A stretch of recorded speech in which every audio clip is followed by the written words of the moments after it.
Chapter 19. Travis wrenched his eyelids open. Gray light oozed in through the yellow towel, and a growl of thunder slunk around the house. Storming again. Grandpa hadn't come home, still hadn't been there at midnight when Travis went to bed. He untangled himself from the blankets and listened. No sounds. What if Grandpa's jaw was broken? Or he'd gotten drunk and arrested, or in a crash? What if he never came back? Then Travis smelled smoke. He rolled out of bed, pulled on sweats, and opened his door. Grandpa sat at the kitchen table. No black eye, no broken jaw, not even a bruise. "I heard you whimpering in there," he said. "Bad dream?"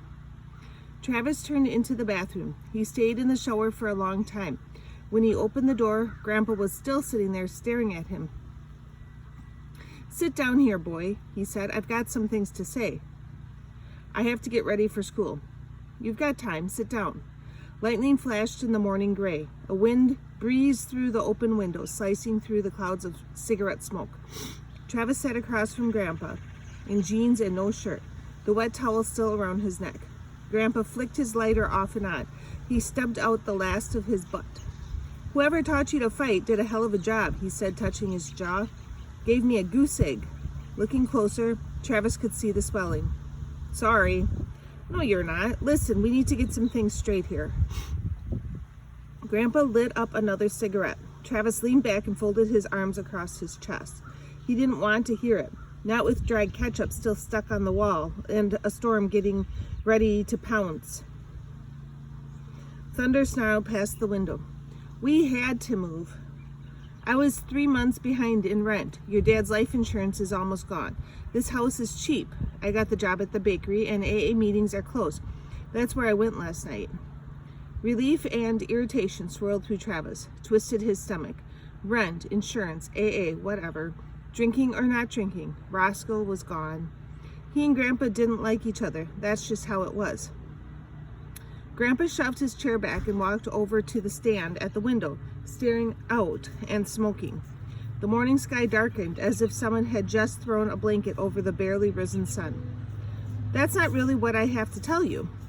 He took a deep drag on a cigarette and then crushed the end as he sat back down. He picked up the lighter and flicked. The flame came up, blue on the inside with bright yellow quivering and dancing at the tip. Something sat heavy on the table between them. Something bad. The smell of it filled the room, choking Travis, making it hard to breathe. "Gotta do it," said Grandpa softly. He set the lighter down, put both hands flat on the table, and looked at Travis full in the eyes. "Roscoe, I killed him." The words hit Travis like a slap in the face. He sucked his breath in and held it. "Didn't mean to. I backed out the drive. I thought he'd gone with you to the swamp." Travis stared, his air slow leaking out. "I didn't even look, and you know how Roscoe wouldn't move unless you made him." Travis shook his head no, but he could see Roscoe sprawled in that sunny spot on the drive, too lazy to even twitch an ear. "I rushed to clean everything up before you got home, put his body in the back of the truck, and ran away to hide it." Roscoe's body limp and dead, tongue hanging out, blood on the gravel. I buried him on the back edge of Lenski's cornfield. Travis stood, knocking his chair over. He turned into his room, shut the door, and slid to the floor, holding his head in his hands. Roscoe, run over in his own driveway just because Travis was too selfish to take him to the swamp, because he wanted to see the foxes? "Stay," Travis had told him, and Roscoe had stayed. The bam. The bedroom door vibrated, and Travis jumped, his hands flying off his ears. "Get out here," said Grandpa. "There's no hiding. We're going to deal with this." Travis stood up and threw the door open. "You did it on purpose," he yelled. "I didn't," Grandpa yelled back, his face boiling red. "I loved that old hound before you were even born." Travis pushed past Grandpa out to the front porch. The wind was electric with threat and flickering light. He pressed against the house, arms crossed over his chest, trying to get the picture out of his head. A jagged bolt lit across the gray western sky, followed by a sharp crack of thunder. Hailstones dropped, popping off the sidewalk. The wind picked up, blowing hail and rain into the porch. Grandpa opened the door. Come in here. No, you're half dressed and barefoot. Travis kept feeling the thump, the gravel, the blood. The mud lump rose in his throat, and he tried to swallow it. I'd never hurt Roscoe, Grandpa said through the screen. I'd rather run over myself. Why couldn't he stop? Just quit talking. Stop it. When Travis grabbed the door handle, Grandpa stepped aside and let him pass. He ran directly to his room to get his shirt. Grandpa followed, standing in the doorway. Storm like this the night your mama got sick. They left you alone in the house when they went to the hospital. Called me to babysit and said you were sound asleep. Travis grabbed a pair of socks, sat on the edge of the bed and pulled them on. He had to get out of there, storm or not. You weren't in your bed when I got there. Roscoe found you in your mama's closet. You latched right onto him, squeezed his big long ear, and he didn't yipe or say a word. From that day on, he was your dog, not mine. You think I'd take that away from you? What kind of a son of a bitch do you think I am? Every word felt like a punch to Travis's chest, opening up the places he kept sealed off in secret. He couldn't remember the things Grandpa was saying, but he could feel them. He yanked his shoes on. When I heard you whimpering in your sleep, it always reminds me of that night. Grandpa grabbed the sweatshirt and slammed through the kitchen and out the front door. The second he got outside, the mud ball in his throat broke loose for the first time in years. The hail had turned to rain, and he walked into it, fast and hard. The water from the sky mixed with the water on his face. The raindrops dove into puddles like bullets. In that dark closet, reaching out for Roscoe, the only thing he had, only Roscoe wasn't there. Travis almost doubled over with the pain of it, sobs jerking him so hard he could barely walk. He stopped at the bridge and grabbed the railing. His breath shook its way in, raggedy, and came out in sobs.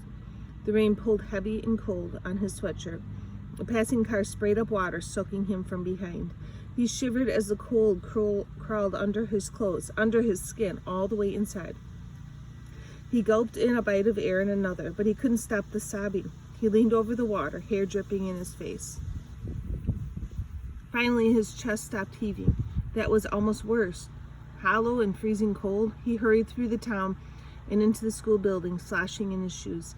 Down the steps to the locker room, he landed on a bench and dropped his head in his hands.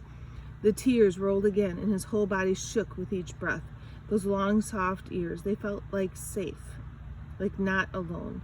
Thud, blood. Did Grandpa run over his head? He shivered hard. Travis? He almost jumped out of his goosebump skin. Are you okay? Bradley sat on a roll of wrestling mats in the corner by the shower. Travis hadn't even looked that way when he'd walked in. Never thought anyone would be here so early. He wiped his hands over his face. Fine. He cleared his throat to cover the quaver in his voice and pulled his sweatshirt over his head. It sucked and clung to him, hard to get it off. If only he could hide it there forever. He took it into the shower area and wrung it out, his hands still shaking. He dumped the water out of his shoes and took off his socks and wrung those too. Here, Bradley appeared in the entryway with a towel. You can use this. Travis took the towel and rubbed his hair dry, wishing Bradley would go away. When he finally pulled the towel away from his face, Bradley was perched back on the wrestling mat. Travis took off his clammy t-shirt, full of cold rain and heat from his skin. He scrubbed the towel over his arms and back and chest, trying to rub in some warmth. He wrung the t-shirt as dry as he could get it and then put it back on. Then that made him cold all over again. His jeans were still dripping. He pulled on his wet socks and forced his feet into his shoes. He dried his face one more time and came out of the shower, tossing the towel to Bradley.